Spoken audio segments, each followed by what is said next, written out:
Hey, Bulls and Bears, what is happening? I hope you are doing very well at this time. It is Saturday, happy weekend to you. It's August 26th, 2023, approaching the end of the month of August. We only have, 5 months to go after August? Is that right? 4 months to go after August. Wow, this month is flying by. This year's flying by. Um, Only 4 months to go after this month. Yes, that's right. We've got some stuff to talk about, folks. This is getting insane on what they're doing to this economy and how things are not really adding up, right? So let's take a look at, first of all, some information about a recent statement from Jerome Powell, basically saying that they're not doing as well against inflation as they would like. Let's go to this article here.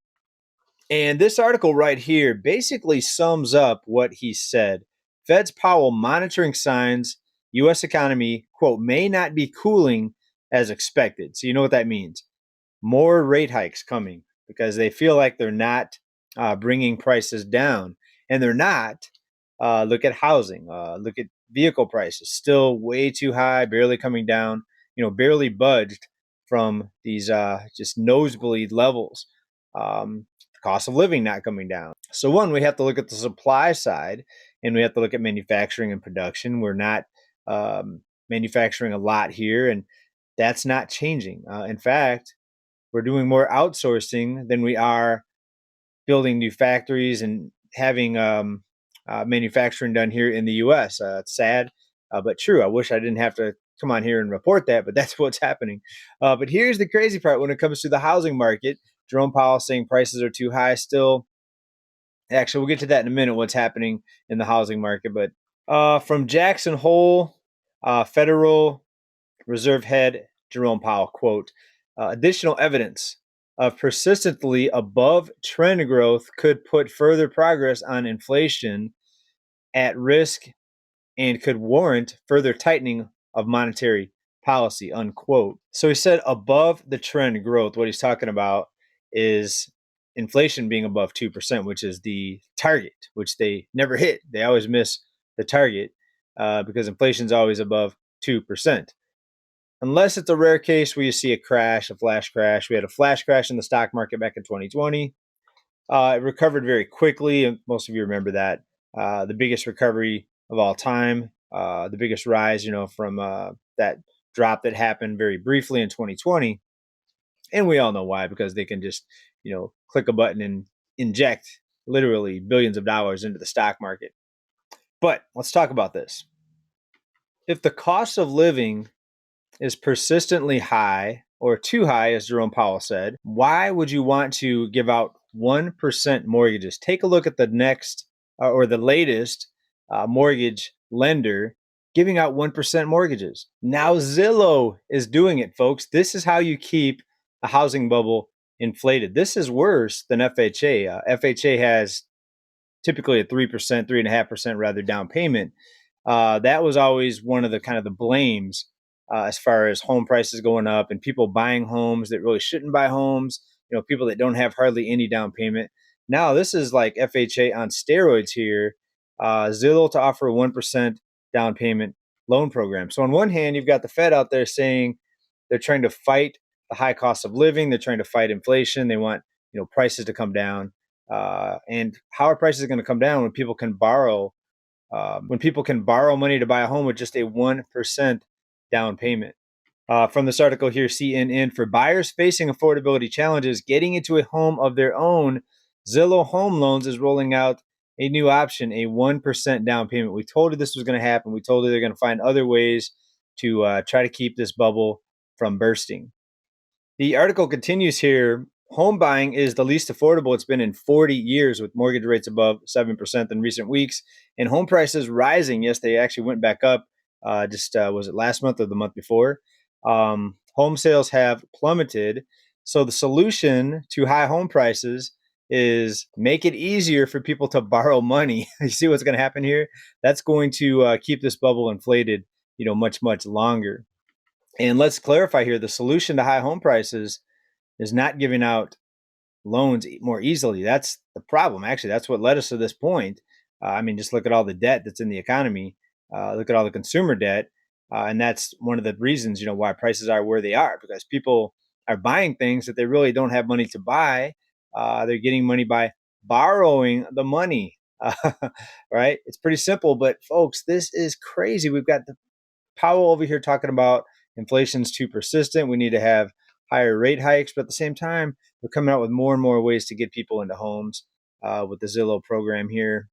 So if they really wanted to fight high cost of living and have home prices come down, they wouldn't allow these companies to give out 1% mortgages. It's that simple. And think about it, with home prices where they're at right now, does someone that can barely scrape up 1% of the purchase price of the home, does someone in that position, do they need to be buying a home right now with home prices near and in some locations at their all time highs?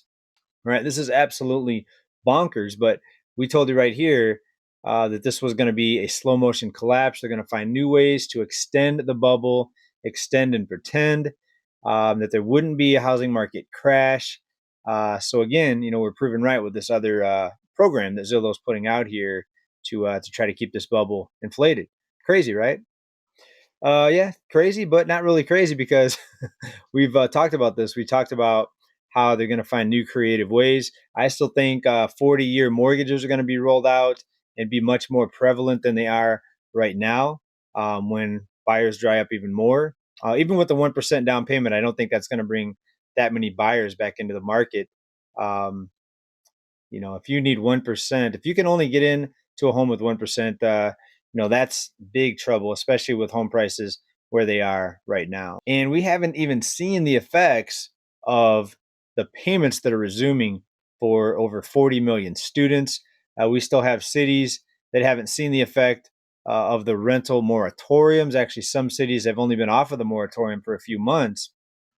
We haven't actually seen the effects of a lot of the layoffs. Remember, the beginning of this year, we started seeing a huge uptick in layoffs, corporate bankruptcies, but a lot of people are still within that unemployment period where they can collect unemployment for, I believe it's a year. I'm sure the laws are different in each state, but a lot of these people that are laid off this year are still getting unemployment. All right. So what do we think about this? What do we think about this 1% mortgage? Please let me know down below. If they want prices to come down, why doesn't the Fed just come out and say, hey, no 1% mortgages? It's crazy. Still on the topic of real estate, we have over 1 million vacant homes in the US, also known as zombie foreclosures. This is out of Investopedia. About 1.3 million homes in the US stood vacant here in the third quarter so far. We still have, let's see, July, August, September. We still have another little over a month to go until the end of the third quarter, which is about 1.3% of properties, or about one in every 79 properties. Also, homes in foreclosure right now, they're actually 16.6% higher now than they were at this point last year. But the total number is still very low. But what's the deal with over a million homes, actually 1.3 million homes that are vacant? Well, I'm not sure if they're exactly correct on this 1.3 million number because a lot of these homes have squatters that get moved into them. In fact, I read a story that a landlord went to one of his properties that was vacant. He was trying to find a renter, and he went there and found that there were people living there that he didn't sign a lease for, not as actual renters. And what do? They call the cops on him. I'm not even joking. I might report on that more next report there. But because they were squatting there, they all of a sudden had some sort of rights to the property based on wherever the state was. I'm not going to look it up right now because I'm going to talk about it in the next report. But that's the kind of craziness we have with these vacant homes. Squatters move in really, really quickly right now, especially with the homeless crisis going on. Uh, you know, Homeless people see a vacant home, and that's going to be, calling their name to come on in and get a roof over your head.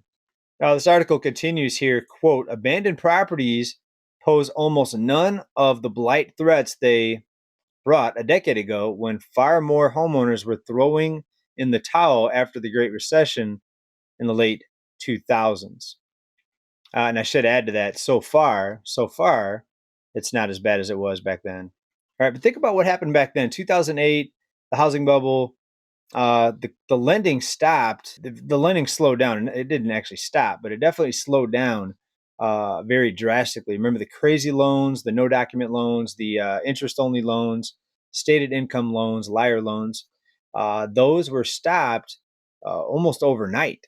Now we're not seeing that. We're still seeing 1% mortgage programs, and it's actually getting worse. Instead of stopping the loose lending and these low down payment loans, they're making it easier, right? So things right now are actually a lot different than what we saw in 2008. In 2008, banks were panicked. It was very difficult to get a mortgage for a while. And then, of course, we know what happened. We had TARP, we had the bailouts, and then banks were confident once that happened. So therefore, we saw this housing bubble blow up once again, and even much bigger now today than it was back then for that reason, the lending. All right. And I'm going to give you another example. What happens when people can buy things that they normally cannot buy? They normally can't afford it. So they get a loan, they get some sort of program that helps them buy things. And we're going to talk about something here that's happening. And this is food stamps, folks. Take a look at this. Now, I don't want anyone to go hungry, but you have to talk about the consequences of these programs.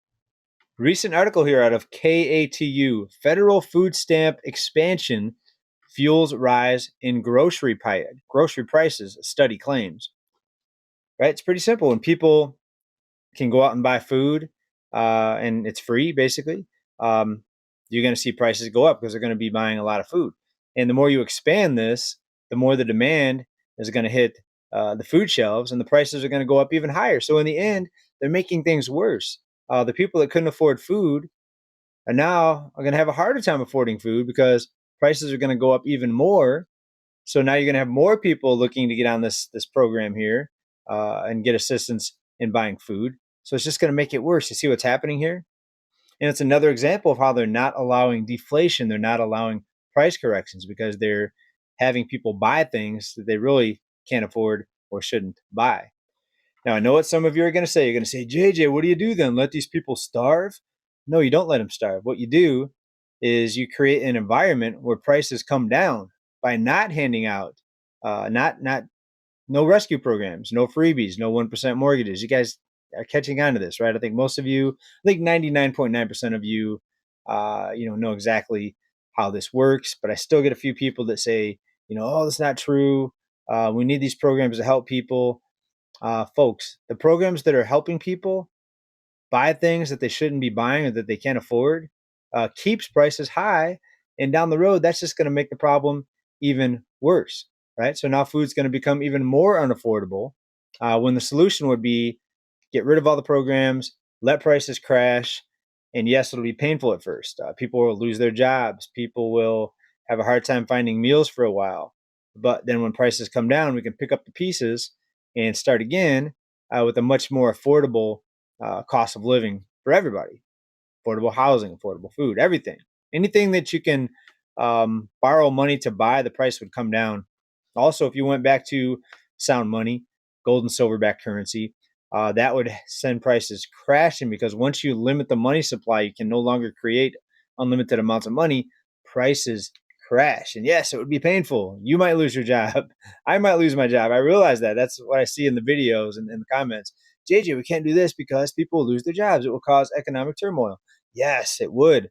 But no pain, no gain. This is how you get through it. That's like saying, oh, I weigh, I'm 100 pounds overweight, but I'm never going to exercise because I'll be uncomfortable. And I don't want to be uncomfortable. So you're going to sit there and never lose weight because you don't want to exercise because you're going to be uncomfortable. Well, you're going to have to be uncomfortable. The same thing with an economic correction. Prices crash, people lose their job. Things are bad, things are painful for a while. People are going to need help, but not the type of help that's causing prices to stay elevated, right? It's just insane how, we can see this, I can see this, you can see this, but the people in control, the powers that be, some would say the powers that should not be, but the powers that be can't see this. Or can they see this, but they just want to keep prices high and they're acting like they're fighting inflation. Are they really this dumb? Are they really this dumb where they don't know why prices aren't falling? I don't think they're that dumb. I think this might be on purpose. So if they're doing it on purpose, what's the reason? Do they want to keep everybody in debt? Are people that are trapped under lots of debt easier to control? Um, yeah, I think so. Let's take a look at this here. Another effect of the high cost of living. You have more people striking. You have shortages of certain workers in certain occupations here. Airline close calls are on the rise. So more planes are almost colliding, partly because there's not enough people working the high paid, high stress job that prevents them. So there's a shortage now of air traffic controllers. And what do you do when there's a shortage? Well, you offer more money, you pay more to attract more people to the occupation, to the job, right? Why are they not paying more? Well, people need to make more money just to get by, and that's why we see strikes happening in a lot of different areas. We had the UPS strike. We had, of course, Hollywood is still on strike. Lots of strikes happening all the time. Why? Because people think they're not making enough money because they're not able to keep up with the cost of living. Let's see here. Per Business Insider, here, this article, 77% of air traffic control facilities are staffed below the recommended thresholds. And in some of these places, at some of these facilities, they're having the air traffic controllers work 6 days a week, 10 hours a day. And they're saying it's mandatory overtime. So let's see, if you're on a plane, do you like the thought of knowing that your air traffic controller, whoever's monitoring your airline that you're riding in, do you like the thought of knowing that they might be tired and burned out from working, 60 hours a week, 6 10-hour days? Would you want your pilot to be tired and burned out, or would you want him to be well rested? So this is not good, folks. A lot of bad consequences come up, with the rising cost of living and cost of living that's too high, folks. So let's wrap this one up here. Keep preparing. I know I have to say that almost every report because I feel like the next crisis is right around the corner. Could something big snap that brings this whole system down, the whole economy down? Will it be another health crisis? Will it be something with the banking system, right? Will we see more big bank failures? Well, all the banks fail. Technically, all the banks are insolvent when you look at the money that they actually have versus how many dollars they have loaned out. So, yes, the banks are insolvent. And if someone actually makes it to where the banks are accountable and actually have to have the money in the bank that they're loaning out to back up, what's being loaned, then you're going to see an implosion and all the banks fail. Now, will they ever do that? No, I don't think so, because then they'll get the blame. Whoever passes that law or bill that requires banks to keep as much money in their reserves as they're loaning out, a 1-to-1 ratio, in other words, whoever puts that bill out there or passes that, they'll get the blame for the economic collapse. That's why they'll not do it, right? They won't do it. But we do have the other countries out there. Let's talk about the BRICS nations. We had the BRICS summit here. It actually ended on Thursday, I believe. No announcement of a new currency, but they did announce a number of other countries joining in with BRICS. And there's actually 40 other countries that are looking at or talking about joining the BRICS nations. So this is not good for the dollar. Right now, the dollar is still holding up very well, considering the environment. But this can't last forever. And it's actually a good thing that this is happening in slow motion. Yes, we could wake up, everything could have imploded overnight. So I always say prepare for that. Have 30 days emergency expenses out of the system, out of the banks, food, water, survival essentials, in case we do see that crisis pop up overnight. But otherwise, I still think it's going to be a slow motion collapse. Look what they're doing to keep the housing bubble inflated. They're expanding the food payouts, to people that need assistance. So they're going to be buying food, and that's going to keep food prices up. And it's no easy solution here, right? Again, we don't want to see people starve, and we don't want to see people go homeless. But is the solution to putting a roof over somebody's head is giving them a 1% down payment? I think it's just insane. But somebody must be doing this on purpose, because it's pretty easy to see what's causing it, but yet they're not doing anything about it. All right. What do you think about this? Let me know down in the comments. Hope everybody is well. Thanks for being here on this channel. Please don't forget to like and subscribe if you like what we talk about, and we'll come back and give you more updates. All right, everybody. Thanks for watching. Really appreciate it. Big love. Bye for now, everybody. Peace.